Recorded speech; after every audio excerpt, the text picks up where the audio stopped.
Hello, everybody, and welcome to the CBS News Miami's Arts Week celebration piece. Lots going on in the city. I'm Lisa Petrillo, and I am inside the beautiful Opera Gallery here in the Miami Design District.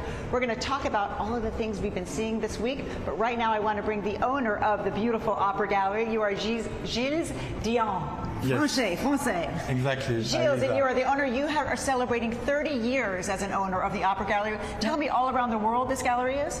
Okay, so we opened the first gallery, Opera Gallery, in Singapore 30 years ago. We have right now 17 locations in different continents, in Europe, America, Asia, and Middle East. And we are established here in the Miami Design District since 10 years, and in Florida since 22 years already. So let's talk about Art Week sales. What have you been doing? How busy is it for you now? This week is the most busiest week, Art Week, in the year for us. Actually, in America, we have the art fair right now in Art Miami. We did the opening for this nice special exhibition at the beginning of the week. We sold many artworks.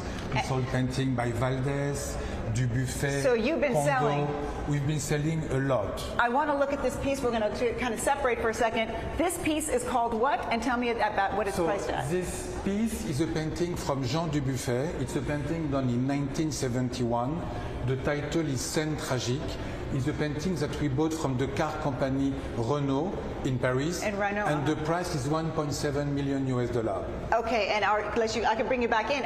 Come on back and join me. Is there bites on it? Have you had people interested in this piece? $1.7 million? We didn't sell this one, but we sold at the fair another sculpture by Dubuffet for $1 million US. Okay, and so you're excited about this week's Art Week celebrating 30? Very exciting about this week. A lot of people coming in. Exactly, a lot of people coming in, very good collectors from America and from all over the world. It's a good week for you. Thank you so much for joining us. We really appreciate you here, and we're going to continue on with a lot of other places that we've been to. Thank you. And that includes, just a few days ago down the road, we connected with an unbelievable baseball superstar. He talked community, art, and so much more. Take a listen. Here inside Art Context, legendary baseball icon Derek Jeter, a 5-time World Series champion with the Yankees, is the focal point of a self-titled exhibit at New York's Tagliatella Galleries. The exhibit is created by renowned pop artist Russell Young, and we were there when Derek entered the show on Tuesday morning. So it's been great to collaborate with MLB, and you're trying to think of some unique experiences, and getting a chance to witness what Russell's done over the last few months has been pretty impressive, but he deserves all the credit. Each piece captures a defining moment in Jeter's career. A couple of the moments during my career, the one is a jump throw. I think there's a lot of people tend to talk about when they reference my career, and the other one is a first pitch home run against the Mets in the World Series. Artist Russell Young is globally recognized for his diamond dust pieces featuring A-list celebrities. We create a screen print, and then the diamond dust is applied on top. And people always ask me, how do I do it? And I always say, Tinkerbell does it for me. A portion of the proceeds from the pieces will benefit Jeter's Turn 2 Foundation and the Perry J. Cohen Foundation. 100%, yeah. I started the Turn 2 Foundation back in 1996, my first year in the major leagues, and it's for the prevention of drug and alcohol abuse for kids. We've given back now north of $40 million. So it's something that's near and dear to my heart, my family's heart, and I always grew up with a family that says if you have a little, you give a little. If you have a lot, you give a lot. For Jeter, having all of this in his backyard here in Miami is the real home run. Being here in Miami, you've been here 8 years. Miami is home now. What does it mean to you to be here, and what does the city mean to you? Absolutely love it here. They've welcomed me with open arms from when we came down here 8 years ago, and this is where we spend our time. We have 4 young ones. They're in school here. They grew up here. They love it here, and we're not going anywhere. Good to hear that. What a nice guy. It's good to hear that. What a nice guy he is now. Art Basel opened up to the public today, but before that, I got an exclusive sneak peek inside the show for the VIP opening day, and here's all the wonderful things we got to do and see. There's so much to see everywhere inside Art Basel 2024, now celebrating its 22nd year here at the Miami Beach Convention Center. This year's Global Art Fair hosts 286 premier galleries from 38 countries and territories.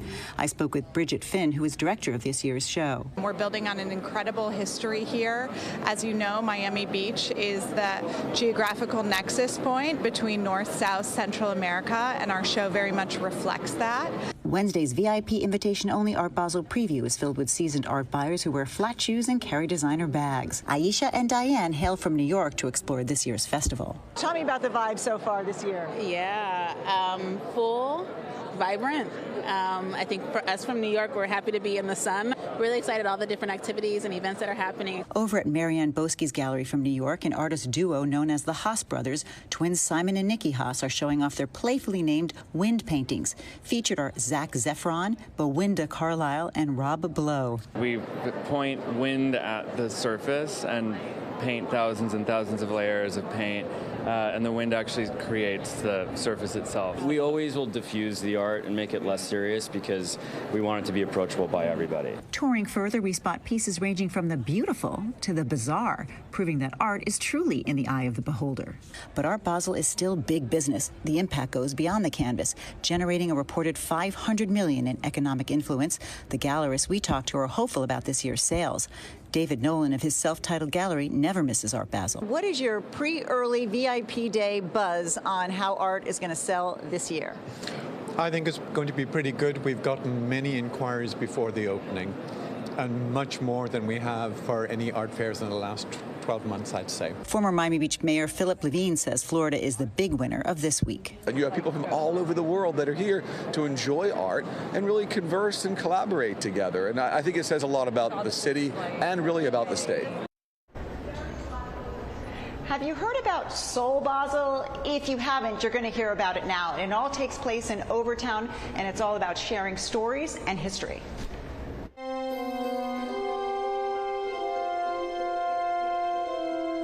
It's a room filled with history and meaning here at the historic Lyric Theater in Overtown, an exhibition titled Resonance, a tribute to the civil rights movement. This presentation is part of Soul Basel and Art of Black Miami. Camila Pritchett is executive director of the Black Archives.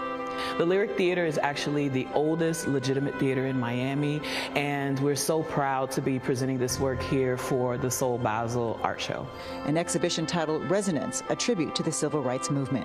It's very fitting to present something that is paying tribute to the 60th anniversary of the civil rights movement, which was a major point in our history that has impacted our life up until today. Resonance features the works of 20 incredible artists showcasing an array of visual mediums such as paintings, murals, and more, including many recognizable faces. Here's the late Chadwick Boseman, who played T'Challa in the film Black Panther, and actress Esther Roll from Pompano Beach, who played in the hit 70s TV show Good Times, and of course legendary actor Sidney Poitier, who also has South Florida ties. Also very, very strong in the civil rights movement. A lot of his work that he did in movies and films was groundbreaking for Black actors. For Camila, the goal of this transformative exhibition is appreciation as well as education and opportunity for future generations. I want them to be able to not only absorb the stories of the resilience of Black people and some of the struggles, but also see how we've overcome, see the future, think positively, and also hopefully it will encourage and inspire young artists, young activists, young future politicians, that they can also become change makers and write their own page in history. I love what she said there. Now, there are so many things to do and see here, and two of those things are Art Miami and Wynwood Walls, and we're going to take you there next.